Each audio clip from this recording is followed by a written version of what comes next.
Bonjour à tous, bienvenue dans cette nouvelle émission Naturellement sans naturel. Aujourd'hui, nous avons comme invité Sabrina Kebli. Tu vas bien? Ouais, super David. Ah, super, on est vraiment content de t'accueillir. Et pour rappel, le but de cette émission, c'est d'interviewer des gens comme Sabrina pour qu'ils puissent ou qu'elles puissent nous raconter leur témoignage de foi, d'intimité avec Dieu et des miracles qu'elles ont vécus ou qu'elles ont vécu de manière à susciter la foi et que nous puissions vivre les mêmes choses. Donc, premièrement, Sabrina, est-ce que tu peux te présenter? Tu es française, américaine, tu es qui? Alors, je suis française, née en France, d'un père algérien et d'une mère française. Et moi, j'ai toujours vécu et grandi en région parisienne. Ouais, super. Et du coup, si je comprends, parce qu'on se connaît depuis longtemps, si tu as à cœur le ministère, tu as à cœur le royaume de Dieu, est-ce que tu exerces un certain ministère?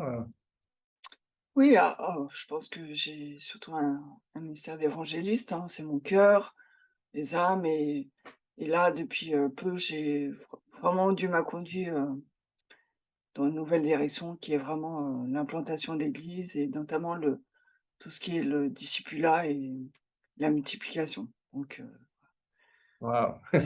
ouais, c'est ça qui est beau avec Dieu, c'est que bon, il nous fait, des fois sortir de notre zone de confort aussi pour explorer, d'autres parties du ministère. Ok. Et aujourd'hui, tu es là, tu existes, tu sers le Seigneur. Mais ça n'a pas été facile dans ta vie et même, je suppose même, il me semble que tu m'avais dit un jour, à ta naissance, tu as failli ne pas naître. C'est ça? Tu peux nous raconter ça? Oui, bah, c'est sûr que, quelque part déjà, ma mère, bon, elle avait 40 ans et il y a pas très longtemps, hein, elle m'a sorti des comptes rendus médicaux Mmh. où, elle a dit: «Voilà, tu es issu d'une erreur médicale, et voilà ce que les chirurgiens, ils ont loupé», parce qu'en fait, elle avait été, ligaturée des trompes. Donc Ah! logiquement, elle pouvait pas avoir d'enfant. Heu, donc ce qui fait que quand je suis arrivée, pour elle, c'était pas possible. Mais bon, je pense que Dieu en avait décidé autrement, elle voit pas les choses comme ça, mais voilà, c'est vraiment, des mois après qu'elle a été obligée de voir qu'elle était vraiment enceinte et les délais d'avortement étaient dépassés. Sinon, on devait être 4 dans la famille, on est que 2, hein, donc déjà ma naissance, voilà, Ah ouais, c'est un c'est bien miracle. mieux. En fait, c'est vraiment impossible d'enfanter. Oui, oui, mais bon, c'est comme quoi, hein, le plan de Dieu, Ah, comme quoi, en fait, Dieu voulait vraiment que tu sois là. Et avec Sabrina, on se connaît bien depuis des années et du coup, tu pas vécu, une enfance facile et comment tu es venue au Seigneur, en fait? Quel était ton parcours avant de connaître le Seigneur? mon parcours, bah, effectivement, moi je me suis retrouvée à la rue, j'avais 16 ans. Voilà, parce que bon, mes parents, c'était un peu compliqué, hein. Mon père, est parti, et ma mère, bon, à l'âge de 15 ans, elle m'a dit: «Bon, bah, maintenant tu es grande», elle m'a envoyée vers mon père, mais lui qui était, alcoolique, violent et qui a jamais été un père, hein, pour résumer. Et c'est vrai que je suis partie chez moi, j'avais 16 ans et bon, bah, voilà, en cité, avec, les problèmes, qu'on peut rencontrer, hein, notamment, bah, j'ai commencé à vendre de la drogue, à voilà, à développer aussi, pas mal de business pour essayer de m'en sortir. Et j'ai évolué un peu dans ce milieu-là et moi-même, je prenais de la drogue, Mmh. sorte de drogue, bien sûr. Mais j'ai fait une erreur aussi qui m'a coûté cher, c'est que j'ai commencé à toucher à l'héroïne. Mmh. Là, bon, bah, C'était vers quel âge? 17 ans? 17 ans, 17 ans, parce que bon, on se croit plus malin que les autres. On dit: «Ouais, les autres, ils sont dépendants, mais moi, ça peut pas m'arriver, quoi». Bon, et bien sûr, j'ai voulu m'en sortir et j'ai eu pas mal de difficultés, hein, malgré les traitements, les cures. Je passe les détails, jusqu'au point où j'ai voulu même faire une tentative de suicide, Mmh. parce que pour moi, ma vie était foutue. Et là aussi, hein, on peut parler de miracle parce que j'ai voulu mourir d'une overdose à laquelle normalement, tout le monde serait mort, mais moi j'ai repris conscience. Derrière, je me suis injecté de l'eau de javel, j'ai avalé plein de cachets et puis finalement, comme j'étais toujours là, j'ai pris un couteau, je me suis tailladé les veines et puis finalement, je me suis même poignardé le cœur.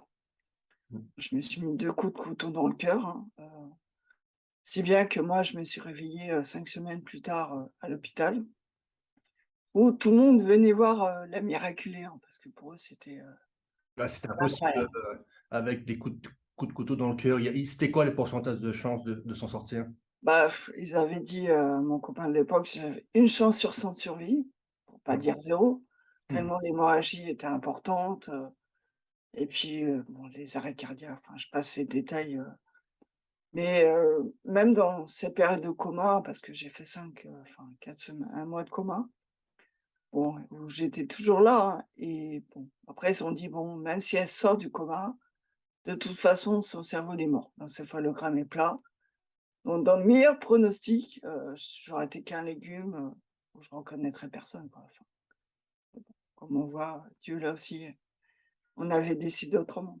Oui, et il y a des gens qui priaient pour toi, ou? Oui, parce que dans tout ça, j'ai une cousine qui est chrétienne qui est venue prier pour moi Mmh. quand j'étais à l'hôpital et c'est elle qui m'a dit à mon réveil: «Ouais, mais vraiment c'est Dieu qui t'aime, c'est lui qui t'a gardé», et tout le monde venait voir, la miraculeuse de l'hôpital, hein.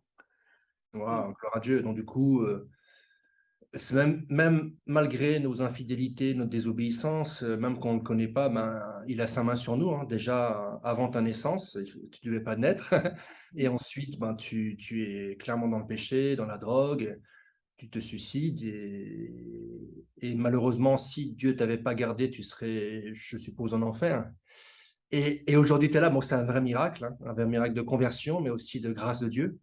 De grâce de Dieu, hein. C'est Je Ouais. remercie le Seigneur pour ça, et et du coup, donc tu reviens à la vie. Est-ce que tu te convertis tout de suite ou ça prend c'est un processus, en fait? Non, parce que même après ça, bon, moi le mot miracle, ne voulait rien dire pour moi, j'étais pas du tout croyante, hein. Mmh.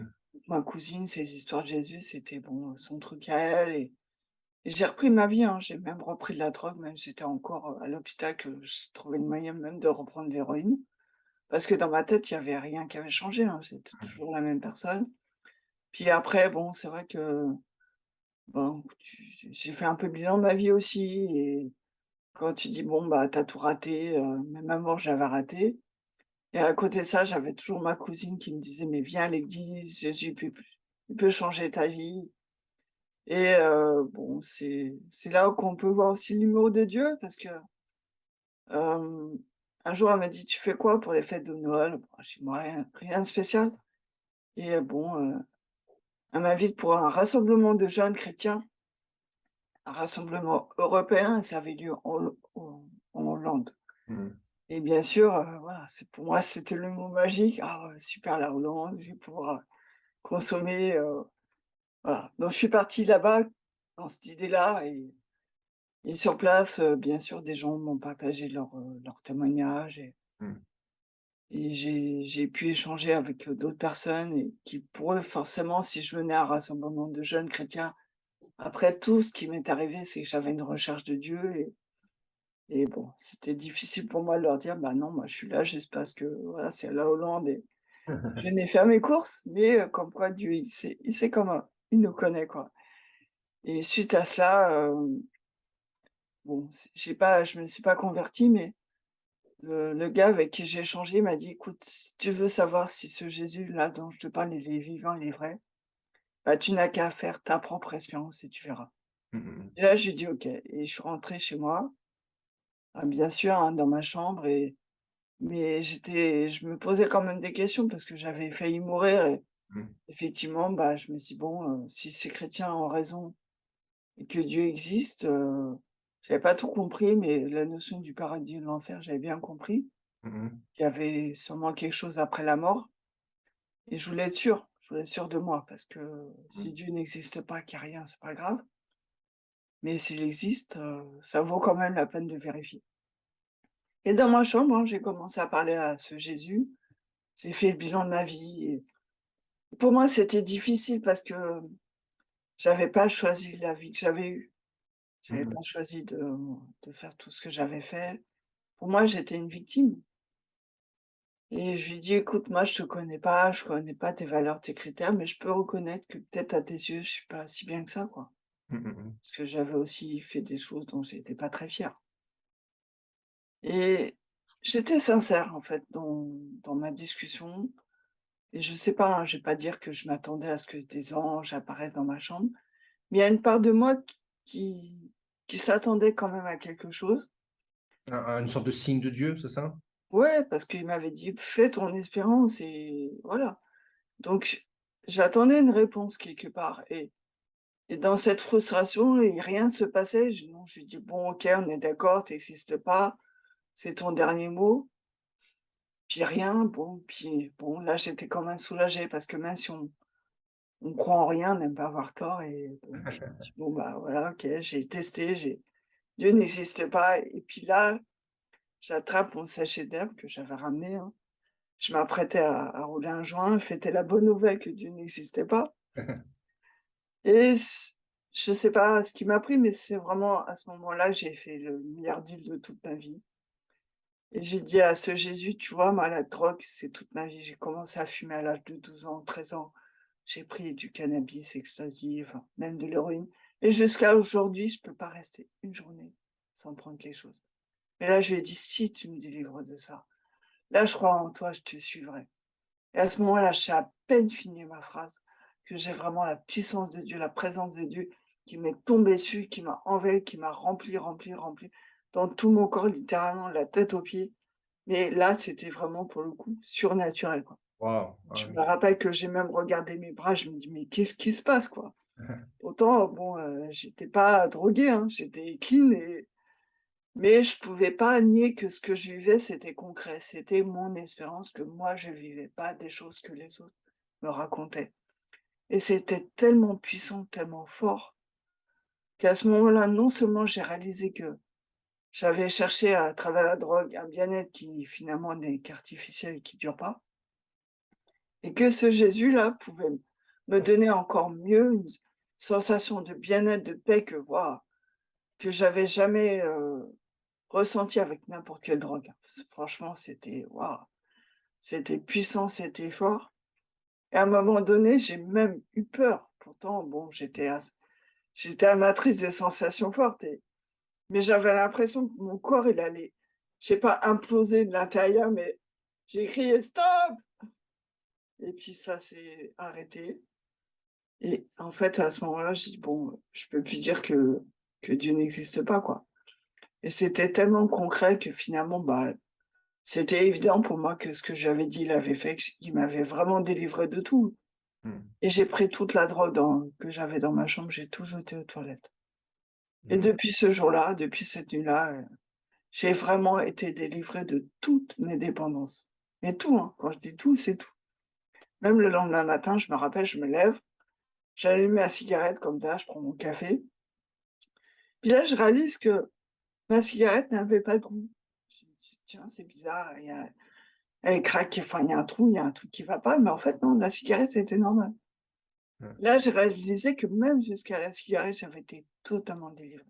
Alors pour moi, la cigarette, c'était pas une enfin, c'est une dépendance, mais c'était pas une drogue. Puis bon, c'était, on va dire, le cadet de mes soucis, hein. C'était une sorte de petite habitude, Ouais, quotidienne, d'accord. Waouh! Donc j'avais même pas pensé à ça, mais du coup, j'ai pris mon paquet de cigarettes, j'ai jeté à la poubelle. Et moi, j'étais quelqu'un, même arrêter de fumer, c'était pas possible.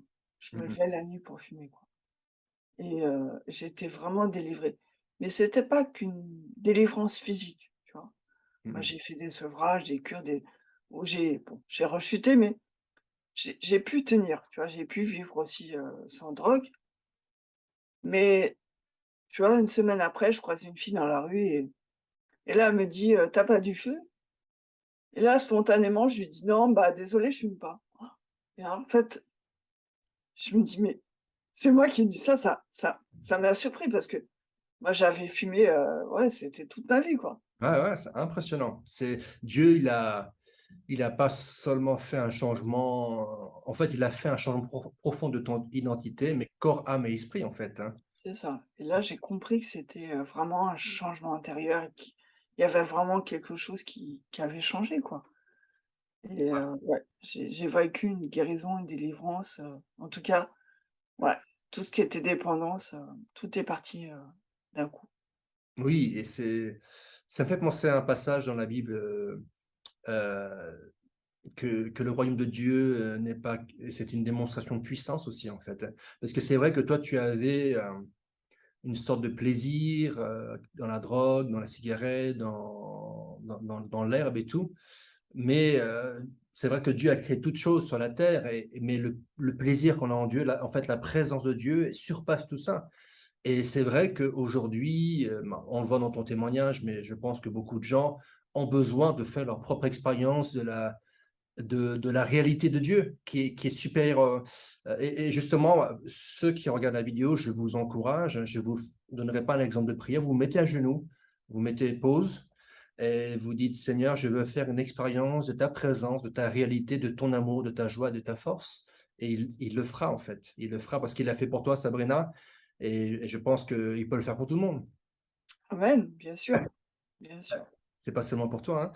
Waouh! Donc du coup, voilà, donc tu devais pas être sur terre, tu nais, tu as une enfance, quasiment catastrophique, mais Dieu il avait déjà ses yeux sur toi, sa grâce sur toi, donc il t'amène à lui de manière surnaturelle, et après il t'envoie dans dans ta destinée. Donc du coup, avant ta conversion, tu te disais plutôt: «Mais qu'est-ce que je fais sur terre?» Quand est-ce que tu as réalisé que tu avais un don, pour, annoncer l'évangile? Comment tu es parti, en fait, dans ce ministère? Bah, en fait, très vite, hein, moi, dès que j'ai vécu ça, j'avais juste, envie de le crier à tout le monde, quoi. Parce que, alors non seulement je découvrais que Dieu existait, parce que moi j'étais vraiment athée de chez athée, mais c'était pas, des vieilles histoires, tu sais, quoi.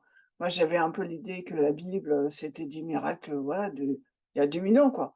Mais Mmh. moi je vivais quelque chose concret dans ma vie et je me souviens, le lendemain, je pars, prendre le bus et puis, j'attrape une dame et je lui dis: «Vous savez, hein, Jésus il est vivant, hein, c'est vrai, hein» et mais je voyais les gens qui me regardaient avec des yeux, bon, je comprends parce que j'étais passée de l'autre côté, hein Hein.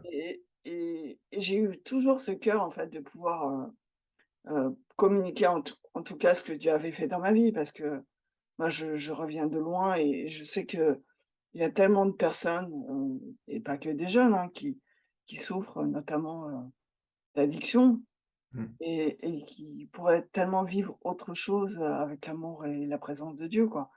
Et je sais que, voilà, je pense que, bon, m'a appelé à travers des passages, heu, à travers la Bible aussi, hein. Tu as un passage dans Acte 18, par exemple, où je sais qu'il a fait écho en moi, où Dieu dit à Paul, «Mais j'ai un peuple nombreux dans cette ville, ne t'étais pas, ne crains pas» et enfin, il y a des passages comme ça où Dieu m'a vraiment parlé et j'ai toujours à cœur, en tout cas, de pouvoir partager, ce que j'ai vécu, hein, en toute occasion et c'est ce que je fais aujourd'hui, hein.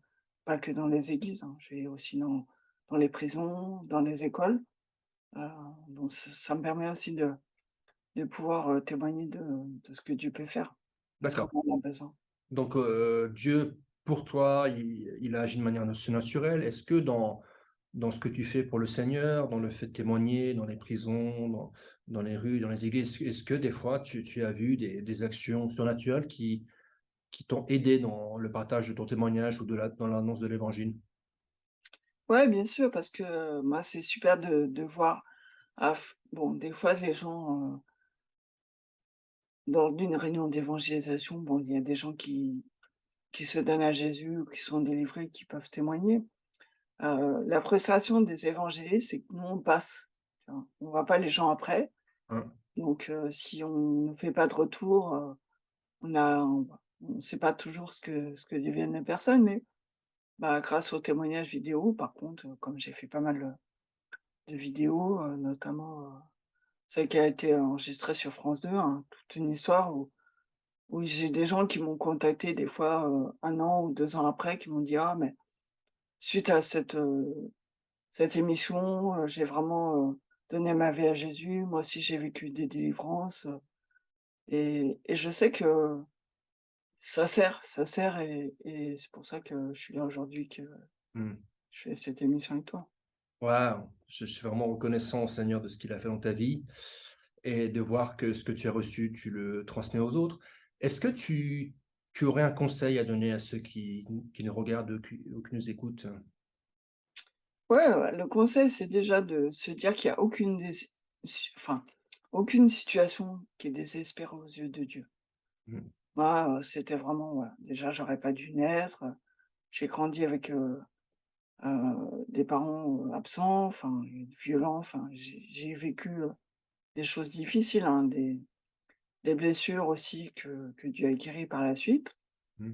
Mais, moi, je sais que, voilà, on peut dire à quelqu'un: «Toi, t'es qu'un vaurien, t'es foutu», mais, je suis la preuve vivante que il y a Mmh. que Dieu qui a le dernier mot sur la vie de quelqu'un.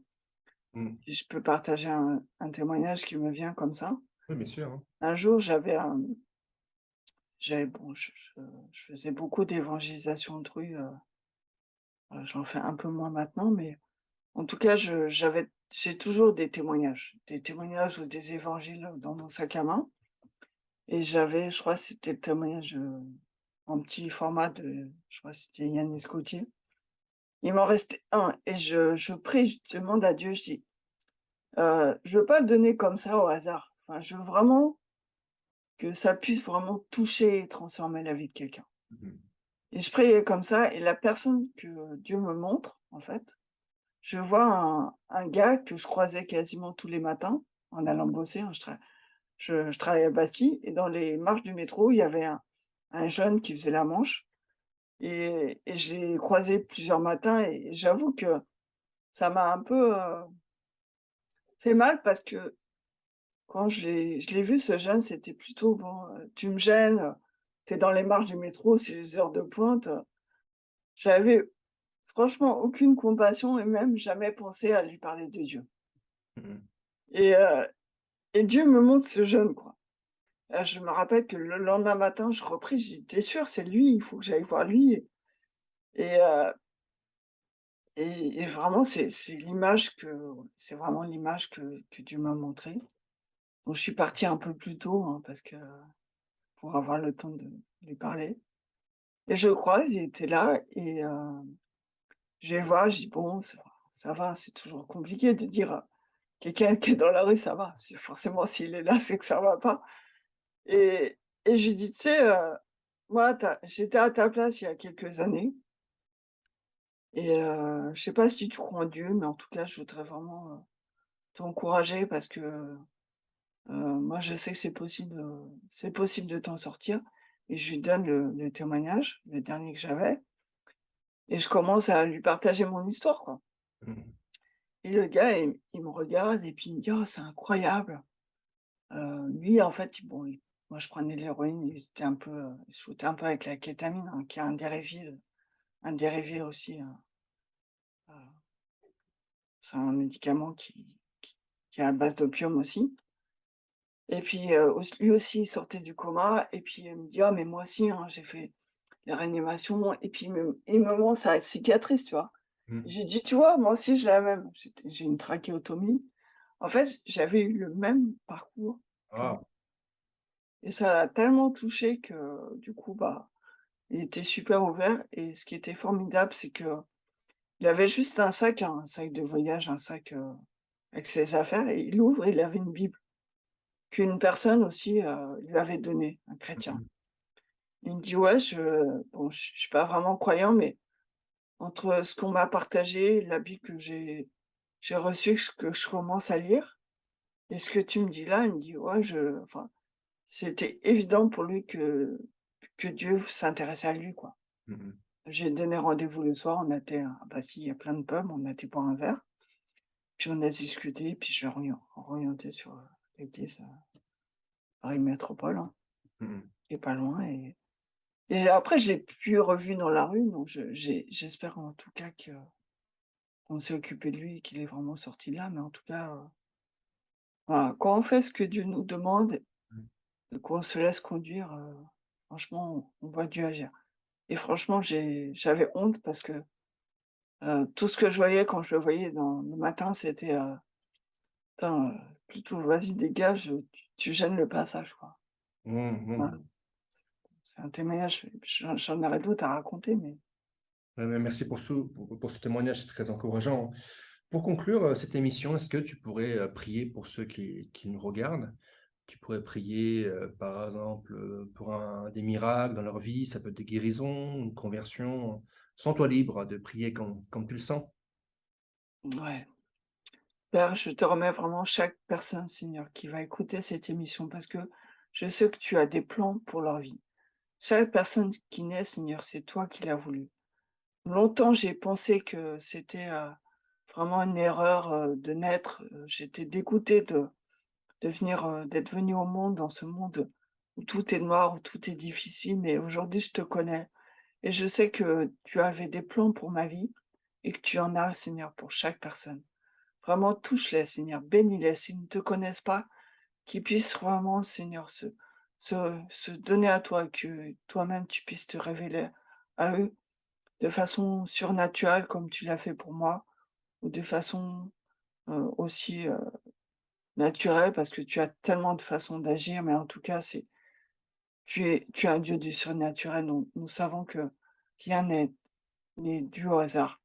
Mais je veux te remercier vraiment particulièrement tous les gens qui ont des vies difficiles, des passés douloureux. Parce que tu es pas celui qui délivre non plus que physiquement. J'ai guéri aussi de mon hémiplégie. Tu as fait plein de miracles dans ma vie. Mais tu m'as surtout guéri intérieurement. Tu m'as permis de pardonner à ma famille, premièrement.